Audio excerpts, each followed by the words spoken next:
One of the lowest hanging fruits for UPSC mains is the essay paper, यहाँ पे आप minimum effort में maximum marks secure कर सकते हो। And in fact this is a trend, जितने लोगों ने जनरली ऐसे पेपर में अच्छा स्कोर किया है, right, generally exceptions could be there, उन लोगों का मेंस जो है क्लियर हुआ है, because it compensates for other things. कि अगर दूसरे सब्जेक्ट में थोड़ा बहुत कम भी आता है, तो ऐसे में अगर आप मार्क्स के वेरिएशन का रेंज देखोगे तो इट्स क्वाइट एक्सट्रीम। मैं अभी ये एग्जाम्पल के थ्रू भी शो करूंगा 2024 की। नाउ यहाँ पे मैंने लिखा है स्कोर 130 प्लस इन ऐसे पेपर, तो ऑब्वियसली, और that too for mains 2025, right. तो सुन के lot of people have scepticism, right, कि कैसे कर सकते हैं, पॉसिबल नहीं है। और स्पेशली अगर आप 24 का जो है मार्कशीट्स देखो टॉपर्स की, तो वहाँ पे 100 110 ही एक अच्छा स्कोर माना गया है, right. In this context one में थिंक ये बहुत डिफिकल्ट है। तो पहले तो मैं इस स्केप्टिसिज्म को एड्रेस करता हूँ। तो अगर आप जो सारे रैंक वन हैं पिछले 10 ईयर्स के, राइट, जो है अगर आप देखो मार्क्स उनके, तो 24 लाइक आई सेड कि यहाँ पे थोड़ा सा कम रहा था मार्क्स, बट इसमें भी मैं दिखाता हूँ कि कुछ लोगों ने अचीव किया है 140 प्लस, राइट।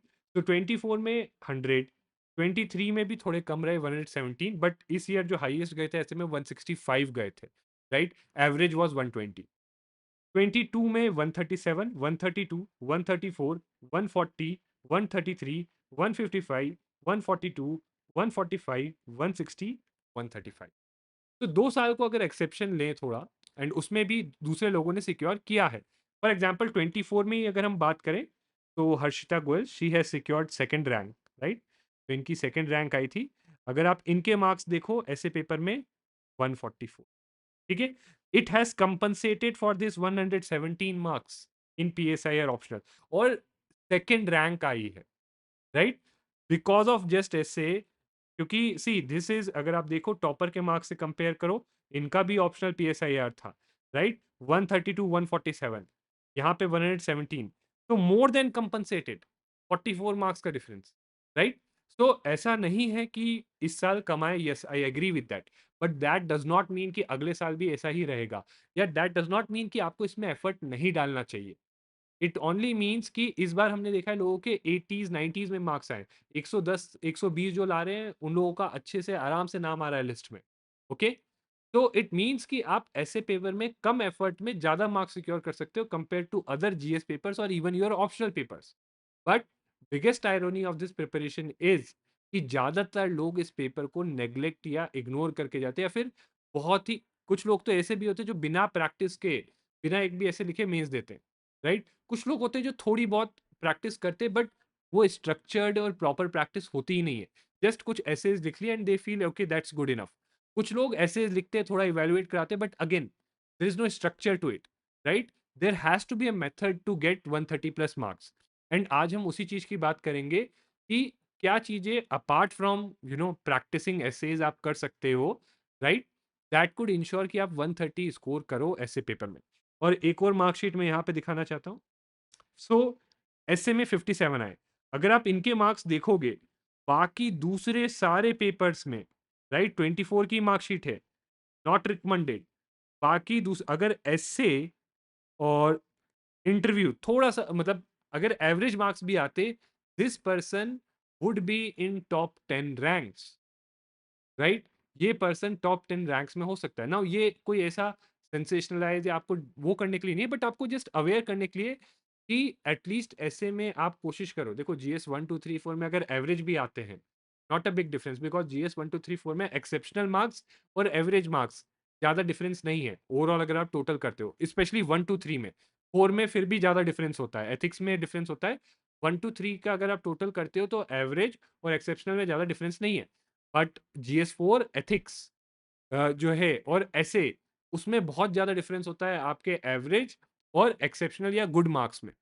तो हमें इसी चीज़ का एडवांटेज करना है और मिनिमल एफर्ट के साथ आप कर सकते हो। तो ये तो होगी एक चीज़ to clarify in your mind कि देखो अगर आप UPSC मेंस 25 दे रहे हो, राइट, या प्रिपेयर कर रहे हो इस एग्जाम के लिए, तो ऐसे पेपर को नेग्लेक्ट मत करो और इसमें टारगेट रखो कि 130 प्लस हम सिक्योर करें। बट अब 130 प्लस हम सिक्योर कैसे करें? क्या सिर्फ प्रैक्टिस करने से हो जाएगा? तो सी वो तो रिक्वायर्ड ही है, it is indispensable, it is necessary, but it is not enough. सिर्फ ऐसे लिखना काफी नहीं है। तो प्रैक्टिस के अलावा हमें और क्या-क्या चीज़ें करनी है और ये प्रैक्टिस में का ही आपका पार्ट होता है जिन इन एस्पेक्ट्स पे आपको फ़ोकस करना होगा। इनको एक आइसोलेटेड वे में आपको प्रैक्टिस करना होगा। अगर आप ये चीज़ें करते हो, तो डेफ़िनेटली यू विल इंश्योर कि आप जो है 120-130 का मार्क टच कर रहे हो अपने ऐसे पेपर में। तो you need practice plus a well structured practice. एक well structured practice, then evaluation and उसके फीडबैक पे फिर इम्प्रूवमेंट करने के लिए practice, right? This loop you have to create. Now practice तो आपको करनी चाहिए, कितनी करनी चाहिए? मेरा सजेशन ये है, मेंस 25 दे रहे हो, एवरी संडे जस्ट एक ऐसे लिख लो, that's it. That's maximum practice you need to do. But उसको सिर्फ लिखना नहीं है, उसको इवैल्यूएट करके उस पे फीडबैक लेना है और उसके पर्टिकुलर एस्पेक्ट्स पे आपको वर्क करना है। अब एक और चीज़ जो मैं देखता हूँ जनरली जो नेग्लेक्ट हो जाती है, वो है इंटरप्रिटेशन ऑफ टॉपिक। नाउ देखो, होता क्या है कि यूपीएससी का जो मेंस का पेपर होता है ऐसे का, सेक्शन ए सेक्शन बी होता है। हर सेक्शन में आपको जो है चार में से एक टॉपिक चूज करना होता है। जनरली ये होता है कि एक टॉपिक यूपीएससी जो है इजी रखता है, राइट, एक सेक्शन में, और दूसरा सेक्शन पूरा ही डिफिकल्ट रखता है। तो जो इजी टॉपिक होता है जिसको इजीली इंटरप्रेट कर सकते हो, वो ज़्यादातर लोगों की चॉइस वही होती है। ठीक है, so that is there. But जो दूसरा टॉपिक होता है जहाँ पे आपको चारों फिलोसफिकल ऐसे में आपको चूज करना है, वहाँ पे अगर आप प्रॉपर्ली टॉपिक को इंटरप्रेट करके समझ नहीं पाते, then think how can you take a better choice, right? क्योंकि देखो, इंटरप्रिटेशन पे ही आपकी चॉइस डिपेंड करती है। कई बार कुछ स्टूडेंट से मैंने इंटरेक्ट किया, उन्होंने एक टॉपिक चूज कर लिया और लिखते लिखते मिड वे उनको रियलाइज हुआ कि इसका उन्होंने इंटरप्रिटेशन शायद से गलत कर लिया था, but by that time they can not do anything. उसी पे वर्क करना है। इसीलिए interpretation is important to make the right choice. बिना सही इंटरप्रिटेशन के आप सही चॉइस नहीं कर पाओगे। Interpretation is also important to ensure कि आप जो ऐसे लिख रहे हो, वो as per the demand of the topic है। आप ऐसे से अलाइंड हो, आप कुछ रैंडमली नहीं लिख रहे हो। और interpretation is also important to ensure कि आपका ऐसे थोड़ा सा इनोवेटिव लगे, थोड़ा सा होलिस्टिक और मल्टी डायमेंशनल लगे। कई बार क्या होता है, people tend to interpret topics very narrowly, right? अगर आप नैरो इंटरप्रिटेशन करोगे तो कितनी भी ब्रेनस्टॉर्मिंग कर लो, एक ही चीज के अराउंड आइडिया आएंगे। फिर जब आप ऐसे लिखोगे, आप हजार वर्ड्स एक ही चीज के, एक ही डायमेंशन के अराउंड लिख रहे हो, तो उसमें आपको मार्क्स डेफिनेटली ज्यादा फेच नहीं होंगे।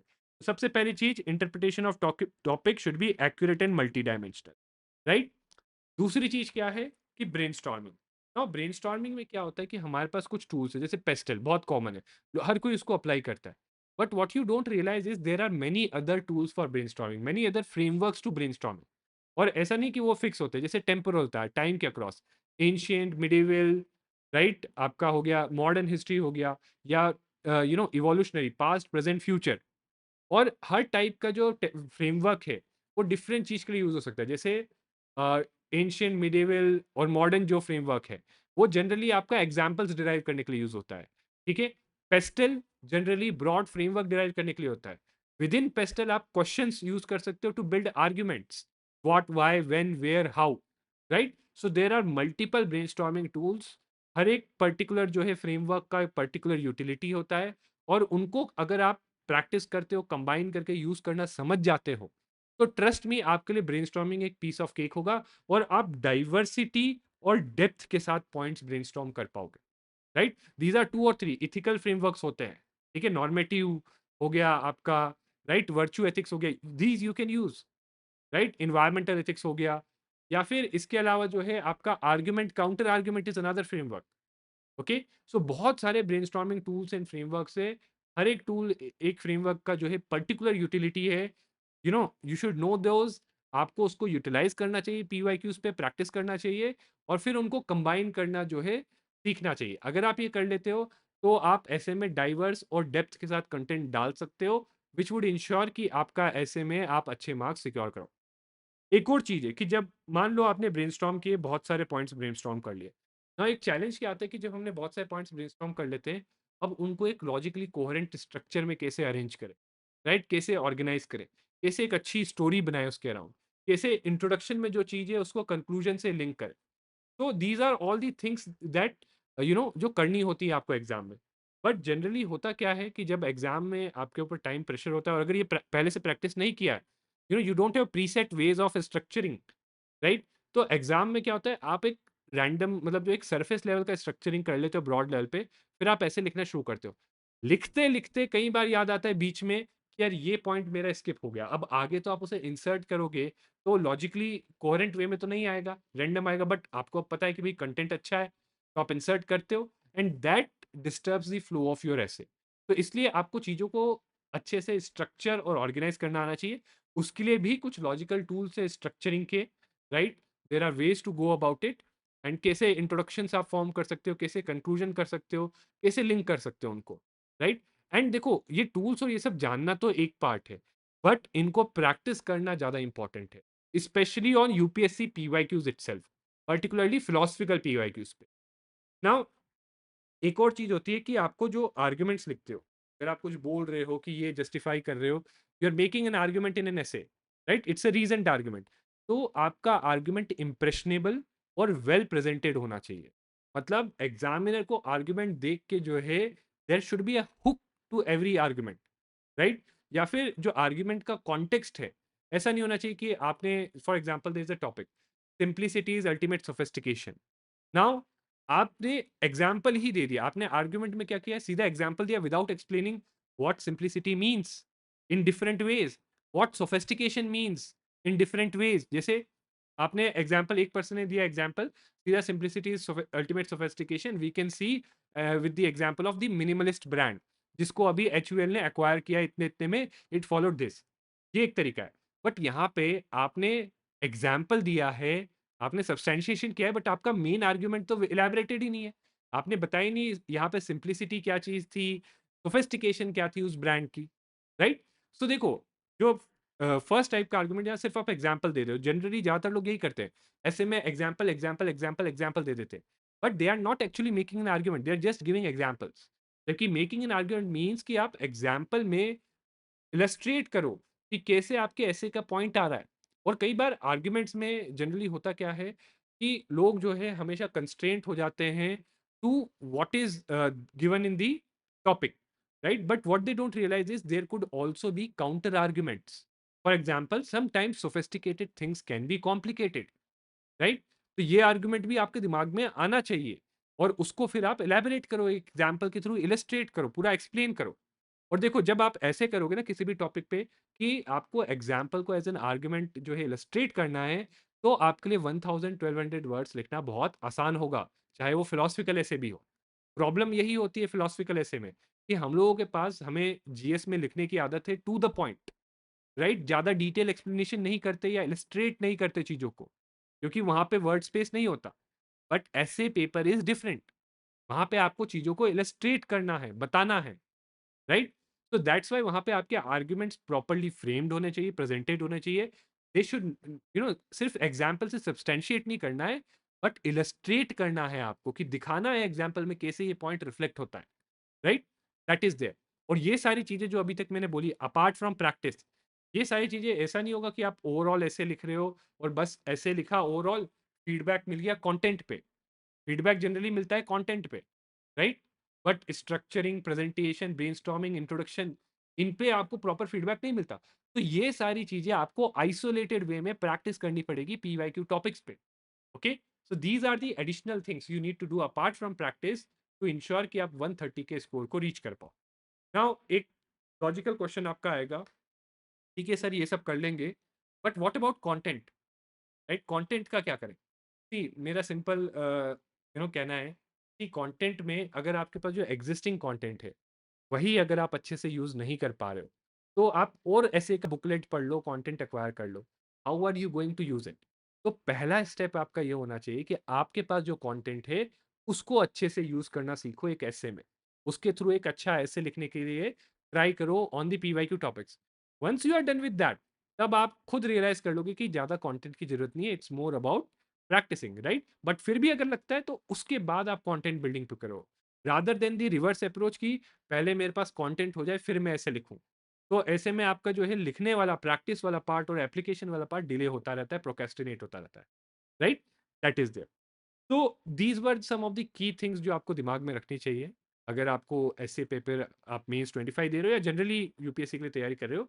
ऐसे पेपर को मत इग्नोर करो और सिर्फ मतलब प्रैक्टिस मत करो, बट इन चीज़ों को भी प्रैक्टिस देखो, ट्राई करो पीवाईक्यू टॉपिक्स का structuring, brainstorming, introduction, conclusion form करना, राइट, इंटरप्रिटेशन लिखना। Okay, and lastly on a similar lines we have also launched essay enrichment programme. ठीक है, तो इसका भी आइडिया यही है।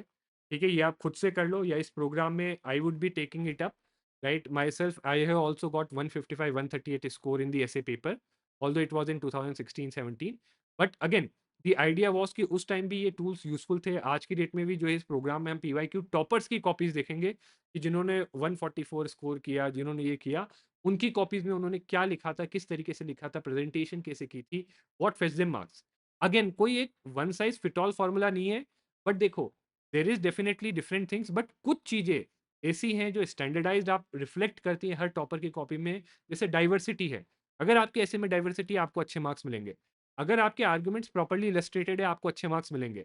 अगर आपका इंट्रोडक्शन अच्छा है आपको प्रॉपर मार्क्स, अच्छे मार्क्स मिलेंगे। अगर आपका स्ट्रक्चर जो है लॉजिकली कोहेरेंट है तो आपको अच्छे मार्क्स मिलेंगे। These are essential things of an essay. तो ये मिनिमम आपको करके रखना है। ठीक है, और इस कोर्स में भी हमारा टारगेट होगा इन्हीं पे वर्क करना है। इसका ओरिएंटेशन सेशन है 31 मई 12 PM। रजिस्ट्रेशन के लिए जूम लिंक है आपका डिस्क्रिप्शन और कमेंट्स में पिंड, आप फ्री में अटेंड कर सकते हो। ठीक है, टोटल 6 सेशंस तो जो ये स्ट्रैटेजी एस्पेक्ट से इन्हीं पे होंगे। 2 लाइव ऐसे राइटिंग सेशन होंगे जहाँ आप ऐसे लिखोगे, फिर उनको डिस्कस किया जाएगा, और 2 फुल लेंथ मॉक्स होंगे। तो ऑल दी 6 + 4, तो टोटल आपका जो है this gives you 8 sessions and 2 full length mocks. This gives you sufficient amount of practice, evaluation and feedback to improve your essay writing for UPSC. And जो schedule है ये यहाँ पे आप देख सकते हो। तो कल ओरिएंटेशन बेसिक्स, हम लोग पहले तो मेंटल ब्लॉक भी 600 वर्ड्स में आप लिखने का शुरू करो to overcome mental block, right, और बेसिक्स वगैरह डिटेल में डिस्कस करेंगे यही चीज़ें।